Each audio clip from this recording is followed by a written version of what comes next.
And we continue the very last part of chapter 3 and the beginning of chapter 4.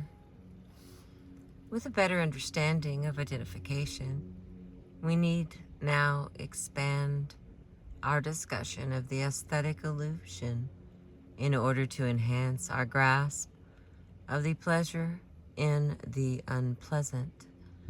As another psychoanalyst, Ernest Chris, 1952, has put it, Chris has done much to develop the theory of the aesthetic illusion, and his elaboration is worth summarizing here. The unpleasant in art is experienced as pleasurable because the aesthetic illusion acts as a protective device. To illustrate this, Chris offers a curious anecdote, a reliable account which reached me during the Second World War. A captain of a Marine detachment on one of the Pacific Islands heard from one of the outposts a dim noise of voices. Though the enemy was at safe distance, a gathering of several men required the captain's attention. He approached the spot and found one of his men with a radio set tuned in to an American shortwave station. The captain found himself within a short time engrossed in the story. It dealt with outposts of Marine detachments waiting on a Pacific island for a Japanese attack.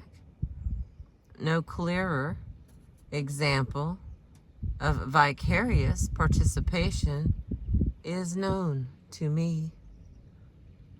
Safety in the aesthetic illusion protects from the danger in reality. Chris further argues that the pleasure in the aesthetic illusion is a double one in both discharge and control, mastery of repressed material. Pleasure is gained in freedom from guilt, since it is not our own fantasy. The maintenance of the aesthetic illusion stimulates the rise of feelings which we might otherwise not permit ourselves, since they lead to feelings which we might otherwise The maintenance of the aesthetic illusion stimulates the rise of feelings which we might otherwise not permit ourselves, since they lead to our own personal conflicts. It allows an addition for intensities of reaction which without this protection many individuals are unwilling to admit to themselves.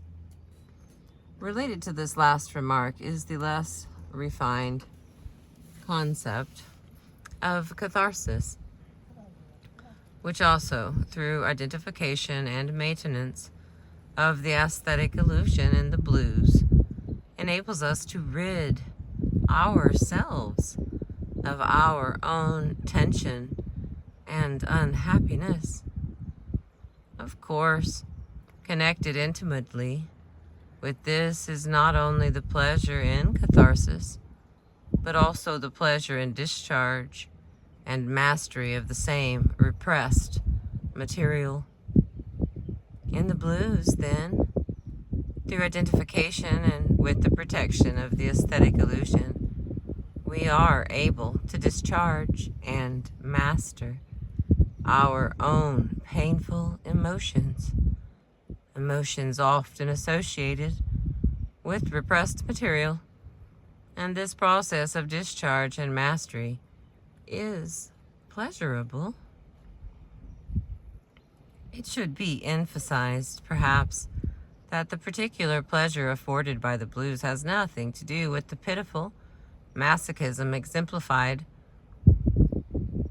for example, by the theme of the crucifixion in the art of the Renaissance, or by the skulking morbidity characteristic of most expressionism.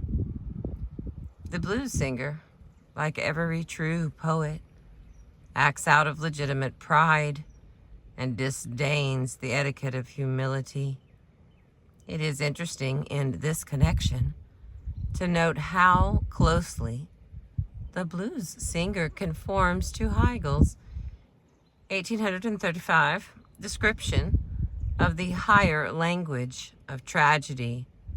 The hero, says Hegel, is himself the spokesman, and the representation given, in this case in the songs, brings before the audience self-conscious human beings who know their own rights and purposes. The power and the will belongs to their specific nature, and who know how to state them. They are artists who do not express with unconscious naivete the naturalness, the merely external aspect of what they begin and what they decide on. As in the case in the language accompanying ordinary action in actual life, they make the very inner being external. They prove the righteousness of their action, and the pathos controlling them is soberly asserted and definitely expressed in its universal individuality. The blues, like other forms of creative activity, owes a large part of its appeal to the nature of the repressed material mentioned above. Extensive discussion of the content of blues lyrics is reserved for subsequent chapters, but we may mention here that part of what makes the blues appealing is the universal nature of the forbidden wishes it expresses. While these unconscious wishes are of a common and even universal nature, their preconscious or secondary elaboration may vary widely from individual to individual. As Jean Frost Whitman, 1927, a psychoanalyst sympathetic to surrealism, pointed out in his discussion of modern art.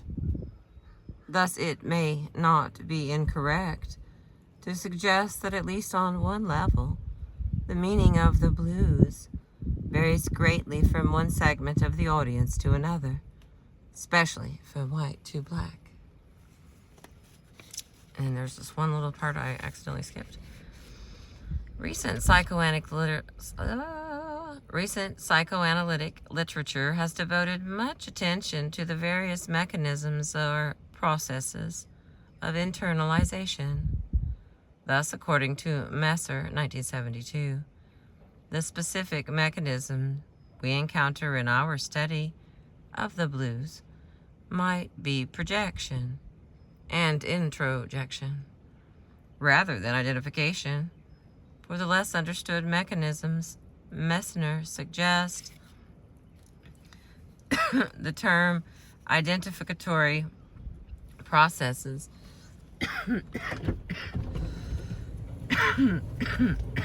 Doggy's back.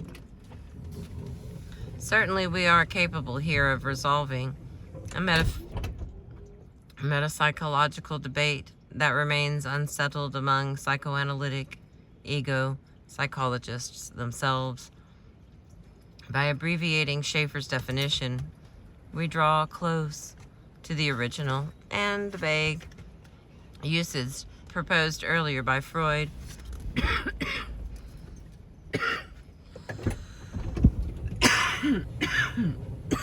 Oh, you're not gonna run off? Okay.